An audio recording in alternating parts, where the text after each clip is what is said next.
melewati sungai kampung, si langsung berlari jauh ke tempat kita. Oke, kita kembali lagi. Dikasih apa? Dikasih W, kasih O, kasih W. Wow, keren. Wow, keren. Oke, bagus ya. Dan terima kasih untuk Rahel. Jadi di sini dari cerita yang disampaikan Rahel tadi, dari gambar kita sekecil itu merupakan teks narasi. Sekarang apakah kamu tahu apa itu teks cerita narasi? Ada yang tahu? Jadi cerita yang diceritakan oleh Rahel tadi itu merupakan teks narasi atau cerita narasi. Jadi sekarang anak-anak udah tahu nggak pemahamannya tentang cerita narasi itu apa aja? Ada yang tahu? Oke, mari kita pelajari. Jadi di sini teks narasi itu adalah cerita yang mengisahkan suatu peristiwa. Jadi yang diceritakan oleh Rahel tersebut adalah suatu peristiwa. Maka itu disebut dengan teks narasi. Berdasarkan urutan waktu yang bisa bersifat fiksi. Cerita Rahel tadi bersifat fiksi atau nyata? Fiksi. Maupun non fiksi. Jadi tujuan dari teks narasi, ibu mau satu orang membacakan kepada Luis, bisa dibacakan tujuan teks narasinya? Oh bisa.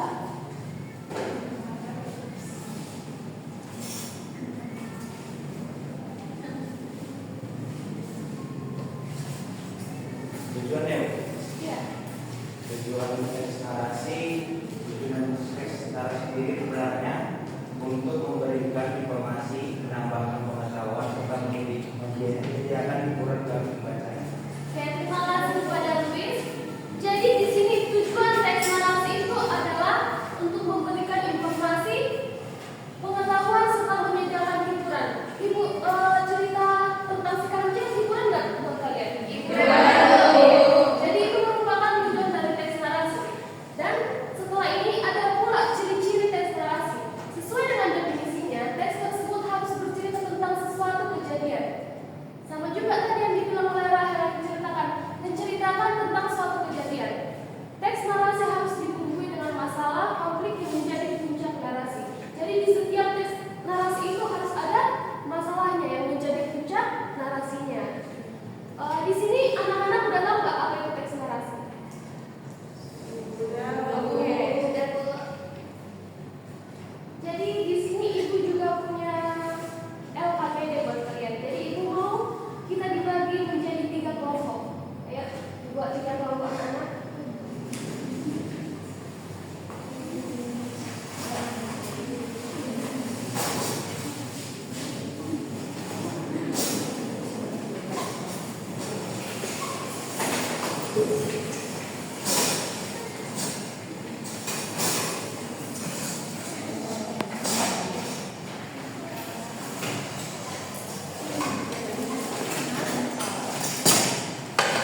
Tapi sebelum kita menjawab LKPD-nya, ibu mau kan di LKPD-nya itu ada teks narasi. Ibu mau dari kelompok 1 membacakan 1, dari kelompok 2 membacakan 1 paragraf, dan dari kelompok 3 membacakan 1 paragraf. Kita mulai dari kelompok Deborah. 1 paragraf. Anak gembala di Sejarah. Tugas seorang anak gembala yang bekerja pada saudagar kaya. Dia bertugas untuk merawat domba majikannya dan meminta tolong warga jika ada serigala yang mendekati domba. Oke, kita lanjut ke kelompok Intan. Bosan dengan rutinitasnya mengembala domba, anak gembala tiba-tiba berteriak, "Tolong, ada serigala di sini!" Sontak, warga desa pun segera menghampiri dan menolong. Tetapi mereka kesal karena anak gembala hanya bercanda. Senang dengan reaksi warga, anak gembala pun terus-menerus menipu warga dengan mengatakan ada serigala datang. Dan selanjutnya dibacakan oleh kelompok Intan. Sampai suatu sore hari, datanglah segerombolan serigala yang mendekati domba dan anak gembala. Ketakutan, anak gembala pun berteriak minta tolong, tetapi tidak ada warga yang menjawab karena mereka sudah tidak percaya. Oke, dari sini kan kita udah tahu ide pokok dari cerita tersebut. Jadi ibu mau kita menjawab pertanyaan yang dibaliknya. Oke, silakan dikerjakan.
Jadi pertanyaan pertama yaitu siapa saja tokoh cerita di atas, yaitu ada anak gembala, ada warga, ada serigalanya, dan juga ada dombaku. Oke, dari kelompok lain ada yang ingin menyangka atau setuju juga? Setuju. Oke, beri tepuk tangan untuk kelompok. Oke, untuk nomor 2 ini mau kelompok Mutia menjawabnya. Baik Bu, pertanyaan nomor 2 yaitu bagaimana sikap anak gembala dalam cerita di atas. Nah, sikap anak gembala dalam cerita tersebut yaitu dia suka berbohong kepada warga desa sehingga warga desa tidak percaya lagi kepada dia. Oke, ada yang ingin menyangka atau setuju semuanya? Setuju. Oke, beri tepuk tangan untuk kelompok Mutia. Oke, untuk pertanyaan terakhir akan diberikan untuk kelompok terakhir juga. Persilakan. Baik, Bu. Menurut pendapatmu, patutkah kita menilai sikap anak gembala berdasarkan pendapatmu? Menurut kelompok kami ya Bu, dalam hal tersebut tidak dapat ditiru karena membohong itu berdosa dan dapat memberikan dampak ketidakpercayaan orang lain kepada kita. Oke, ada yang ingin menyangka atau setuju atau menambahi? Setuju. Oke, beri tepuk tangan untuk kelompok. Oke, jadi di sini kita sudah menyelesaikan tentang pembelajaran teks narasi. Jadi anak-anak udah tahu nggak apa itu teks narasi? Sudah Bu. Coba masih ingat nggak? Ada yang satu orang pun menjawabnya? Oke, kepada Mutia. Jadi Bu, teks narasi itu adalah teks atau teks yang mengisahkan suatu kejadian berdasarkan urutan waktu Bu. Di mana narasi ini adalah cerita yang dimana dalam cerita ini terdapat sebuah konflik yang sifatnya fiksi maupun non fiksi seperti itu Bu. Oke, terima kasih kepada Mutia. Beri tepuk tangan untuk Mutia. Jadi sekian untuk pembelajaran kita tentang teks narasi. Ibu harap pembelajarannya bukan untuk hari ini saja, tapi bisa berguna untuk anak-anak sekalian di kemudian hari. Jadi bukan berartinya pembelajaran kita. Ibu mau kalau ada sampah di bawah kursinya bisa diambil.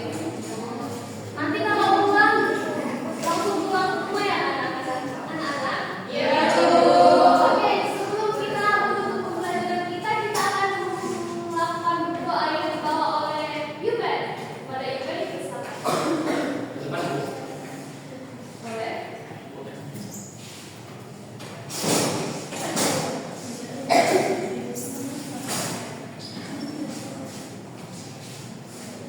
Oke teman-teman, untuk mengakhiri pembelajaran kita, saya ulang mari kita bersatu berdoa kepada Tuhan. Berdoa saja. Oke, terima kasih kepada Yuben. Sekian dari Ibu, terima kasih. Terima kasih, Bu. Nih, sambung.